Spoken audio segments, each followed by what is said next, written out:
Hello, Journey family and friends. It's Pastor John, and guess who's back with me? Let's go. Maybe I should say I'm back with him. Yes, it's good to see you, Pastor John. We were just talking. It has been a long time since we've been, possibly May since last time. I think it was May last time you and I were together. Yep, because I was gone June. Yeah. You were gone July. Right. And then last week I was taking my son to school, to college. Yes, right. Riley, and he's up doing great. That all went well? Yes, sir. Northeast Georgia. And good. So it's good to be back. Good to have you back. Thank you. Thank you. Good to be back. I was, as Pastor Dustin said, I was out in July, and typical time I use for study break. And but yeah, good to be back. Missed Journey. Always miss Journey when I'm not here, and on all aspects. Yeah. I mean, just the people, the vibe, our worship, music, and just everybody. Yep. So it's good to be back. Well, you came back on all cylinders this past weekend, Pastor John. Okay. Started a brand new series called What Kind of Church? What kind of church? What kind of church is this? And you came out, you put both gloves on, and you came out swinging. Swinging, okay. As a matter of fact, I threw out a social media post about your message yesterday. Oh, okay. And if you didn't get a chance to see it, I highly recommend. I think it may have been one of his top 3 sermons, and great definition behind what's the difference between a Christian and a disciple. Yeah. And what did Jesus actually tell us to do? Right. Yeah. And that's the point. And I'm going to read a quote, but I just thought of something that I hadn't told you. So this is Midweek Conversations behind the scenes, unscripted. All right. Yeah. Saw Pastor Andy Stanley speak last week at the Global Leadership Summit, and he said something. It may have been in the book you're reading, but it's the first time I heard him say it. And it was so good. He said this. He says, "You get to choose whether or not you follow Jesus. You get to choose. You and I get to choose whether or not we follow Jesus. Right. But we don't get to choose what that looks like." Right. And I love that. That's good. And that's what this was. This was, hey, we don't get to choose whether or not it's a Christian or a disciple. The job description's laid out. We're supposed to be disciples and make disciples. Right. And you did a good job unpacking that. And here's one of the lines that you said I thought was really good. And when I posted on social media, I took out your name and just said I said it. So that's great. No, I didn't do that. I just took it Andy Stanley. That's right. I said it. What's the difference? It says this between a Christian and a disciple. One is a label and the other is a lifestyle. Yeah. It's the difference between singing the national anthem and joining the army. One is ceremonial and the other is sacrificial. Yeah. That's a great line, great word. I just thought the message, it was good. I think that is my line. Yeah, hey, I quoted you. Okay. And nobody corrected me, so. I get a lot of stuff from a lot of people, but that one I actually came up with those 2 lines myself. Thank you, and I think it's good, and what Pastor Dustin said. We just kind of unpack that the term Christian, which we all know and embrace, and we're not changing the name of our church. We're Journey Christian Church, but it has become confusing, and that's why many years ago. So I kind of thought of it, and I'll explain it this week, Pastor Dustin. So when I was 22, I became the senior pastor of this church in Southwest Christian Church in Jackson, Mississippi, and there are just not a lot of Christian churches in the state. A lot of churches, but none that have that heritage of a Christian church like Journey does. So a lot of people would show up and they'd say, "Hey, what kind of church is this?" And that's the whole series. And I often answer, "Well, we're just a Christian church." And like I said, nobody one time said, "Oh, well, that explains everything. Thanks for clearing that up." Yeah. The next question always was this: but what kind of Christian? And that's the problem. The term Christian has become ambiguous. It means a lot of different things. But the term disciple is really clear. It's really clear what a disciple is. And Jesus never said, "Go make Christians."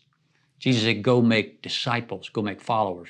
We messed that up. Yep. I think that's part of what the church has done to kind of really miss the heart of what Jesus wanted. Is we settled for the label, but we've not hit the lifestyle. So this series, I'll say this week, is I wasn't experienced enough or skilled enough to know how to answer that question when I was 22. But now at 59, I can't. Pause. 22, lead pastor of a church. Yeah, that's crazy. Bananas. It is. People are talking about our transition and like, man, I don't know, he's too young. You are 22 years old. I was 22, yeah. That still blows my mind. I was 22 when I became that's why I said desperation does a lot. When people get desperate, they do a lot. I don't know why. I mean, God opened that door. I mean, it was a sharp group of elders I worked with when I went there. Some wonderful people. It was the first time Melinda and I had lived in a more urban context. I grew up in a very rural area, very country area. And the first church I had as a student pastor when I was in Bible college, it was very much one night I laid in bed at that little church in Kentucky where I started as a student pastor. And I literally counted up every person in every house because I knew them all and their animals. So I not only knew the people, I knew there was about 50 people and about 12 dogs that were in that little village. And I could think of them all. So, I mean, that's how small it was. So you lived out John 10:10 when he says he leads out his sheep and knows them by name. I knew them by name. You knew them by name. Yeah, exactly. So then moving to Jackson, Mississippi, well, Jackson is the capital city of Mississippi. Mississippi has a lot of bad history and rap, some of that deservedly so. Some of it, a lot of people haven't been there and they don't know as much about the state. But having lived there for 4 years, I mean, Jackson is it's a city. And we were on the southwest corner of that city.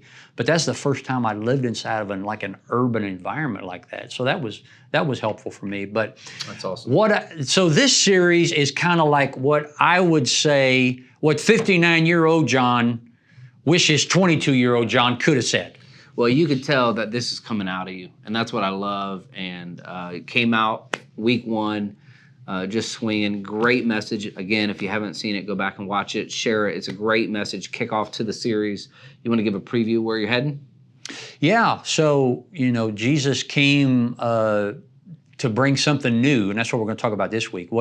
What's the new that Jesus came to bring? And so over the next few weeks, we're going to be talking about that. This week, kind of a new movement that he started.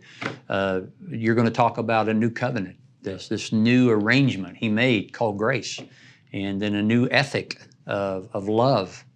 Love each other as I have loved you. That's the new ethic that we're to live by. And then finally, the unity that he wanted among his followers, which the church has struggled with through the centuries. But that's kind of what brings us together, and that's the focus of the messages. That's good. Part of what I was able to do in my time away was I traveled a little bit. Went up to see my best buddy David Vaughn in Charleston. Yeah. Played a lot of golf. Played some of your best golf. You got better every day. A little bit. Word on the street. I was watching on Sports Center. Okay, got you. Yes. Good. Now, David Vaughn's a golfer. David Vaughn's a golfer, but we played a lot of golf together this summer and spent a little time with my youngest daughter, Rachel. Yeah.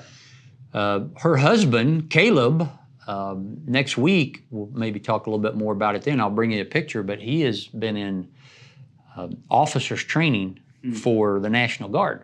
So he's in the Army Reserve, and he's a chaplain, Caleb Donaldson. And Caleb has been gone since mid-May, and he won't be done until next week. So he's been gone all summer, and it's been pretty difficult training. Yeah. So Melinda and I got to spend some time with our daughter. We didn't get to see Caleb. We'll see him next week. But then we had a little bit of an emergency with my mom, and that took some time that we weren't expecting. I had to go to Kentucky. My mom, a lot of you have asked about her. First of all, let me say this, because I get a lot of people saying, hey, is your family affected by the floods in Kentucky? The flooding in Kentucky is awful. I mean, eastern Kentucky. My family's in northern Kentucky, which is closer to the Cincinnati area. Eastern Kentucky is the mountains area. So that's several hours away, probably 3 or 4 hours away. It'd be like from here to Tallahassee, something happening in that part of the Panhandle. The Panhandle and Central Florida are two different things. And as a Gator fan, we don't care what goes on in Tallahassee.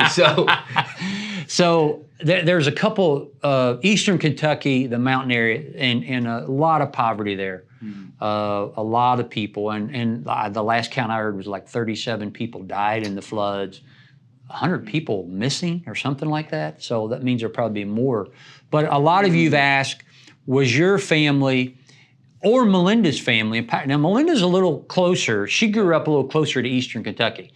Her dad grew up probably one county over from where a lot of these floods were, but Oscar, her dad's been dead for many years, and I don't know that any family that we have still in that area, but certainly a great concern, and our hearts go out to my home state. But my mom, 92 years old, she's lived by herself since my brother died and my dad died a few years ago. Shouldn't be living by herself. She doesn't have the mobility, she's a high fall risk, and she's got early onset dementia, so she forgets a lot. So she fell. I didn't know about that for a week, because a lot of times older people fall, they don't like to tell anybody because they're afraid they'll have to go somewhere. So she fell, and then she got a urinary tract infection, which can cause disorientation, and she was, and that's what led her to go to the hospital. She goes from the hospital to rehab. So she's in rehab right now. I doubt she'll ever be able to go back to living on her own. But we were blessed with the last week of July. Melinda and I were able to pivot, leave Georgia, go to Kentucky. And so from time she was in the hospital to getting her into the rehab center, I was able to be with her. That's good. And a part of that. And you shared just before this that you had a great phone call with her. I did. I was able to talk to her, and it's been difficult. I mean, she's been on her own, wants to be on her own. I get it. I would want to be that too, but it's not where she wants to be, it's where she needs to be. Yeah. And it's been difficult even talking with her. But it was a really good conversation, and that was good. They even asked if she wanted to go play bingo, which I said, Mom, go. She said, I haven't played bingo in years. I said, well, I think you ought to go. Try it out. So cool. The other thing that complicated things is she'd been in there maybe 6 or 7 days, she gets COVID. So she got COVID. Not only did she get COVID, my brother and sister-in-law got COVID as a result of visiting her in a nursing home. So for the past 8 days, she's not seen anybody from our family. We've only, trying to call, but that's disorienting. Yep. That creates more isolation and a challenge. So thanks for asking about my mom and my family. And if you keep them in your prayers, my mom, my brother Rodney, my sister Diane, and my sister-in-law Sabrina, they're the ones that are doing that frontline care right now. That'd be great. Yeah, I appreciate that. That'd be good. Well, I know we're praying for you. Thank you. Good to have you back. Thank you. So real good to have you back. One of the things that you shared this past weekend was you gave me some very strict instructions while you were gone. Yes. You said, hey, listen, we haven't been open the past 2 Julys. I know. Because of COVID. Yeah. And sadly, and rightfully so, we shut down, but we had to shut down. Yeah, we did. You said, hey, I'm going to be gone July. You just have one goal. One goal. If you could just stay open for 31 days. Yeah, exactly. That would be ideal. Yeah. And by God's grace, we actually not only stayed open, as you shared in the message, and we've been sharing them midweek. It was a good July. It was a great July. God used our staff, our volunteers, and just so many special people, and what we believe coming into the fall with some momentum and excitement. And you could feel that this past week, couldn't you? Absolutely. You could feel like, hey, we got some momentum. Yep. And August is going to be a more closer to normal month than like things were pre-COVID. So we had Promotion Sunday this past weekend. A lot of families got their pictures taken. A lot of kids made a transition into a new room, new So if you don't know what Promotion Sunday is, it's when everybody graduates to their next grade. And so if they were in 4th grade last year, going into 5th grade, they would go into the 5th grade classroom. Or if they were in 5th grade, now they're going into our student ministry in 6th grade. So some big jumps, and so it was cool. Our Next Gen team's done a great job. And another thing, as you like to say, don't bury the lead. We had some really cool baptisms. Yeah, I think we had like 6. We had 6 baptisms. At the 9:30 service here at Apopka, which was so cool. Just powerful. And they were students. Yep. They were parents. They were singles, men, women. One from the Steps Ministry. Yeah, exactly. And, just some, one, it may have been the first time I ever seen it. These buddies. Yeah. One of them didn't know English that well. Right. So 2 gentlemen go to get baptized. One of the guys that's about to get baptized translates for the other one. Right. And I thought, man, that's special. Yeah, so it was. God's using and answering your prayers and the way that you support and just encourage Journey. God's using you, so thank you.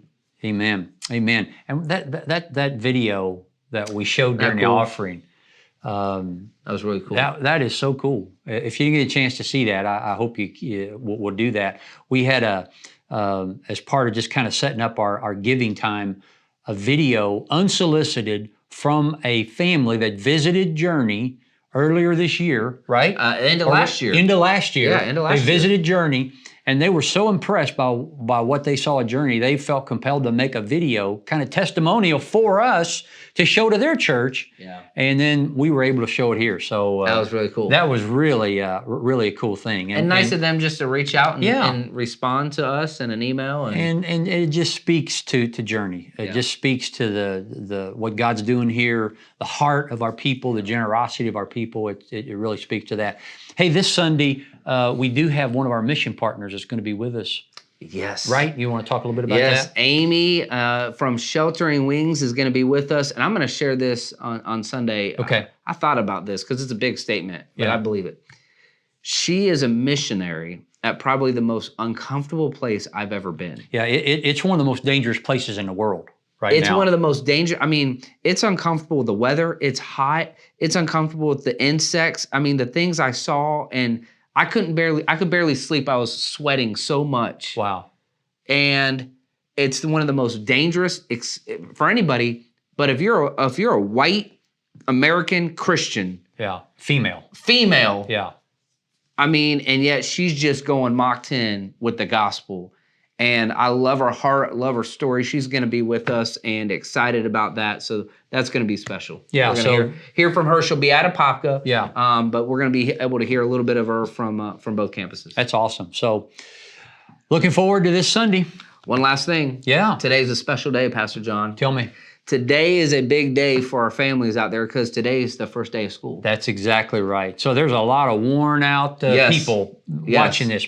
Now, they lucked out. First day of school happens to be Wednesday, which is a short day. Yeah, so right. They're going to have a rude awakening tomorrow when it's a full day. Yeah. But this past weekend, what we did at both campuses is we had all the educators stand and we prayed over them. And we just want you to know, if you're an educator, we know this and say it's the hardest time in the history that we can remember to be a pastor, to be a leader, but really to be an educator. Amen. And it is so difficult right now to be an educator. And so we just want you to know that we're grateful for you. But we also want you to know we're praying for you. And I want to encourage you, if you know an educator or if you have a child, when you drop them off, just give somebody a smile, say thank you, and just know that we're praying for you. And so hopefully the first day of school with the kiddos was a good one.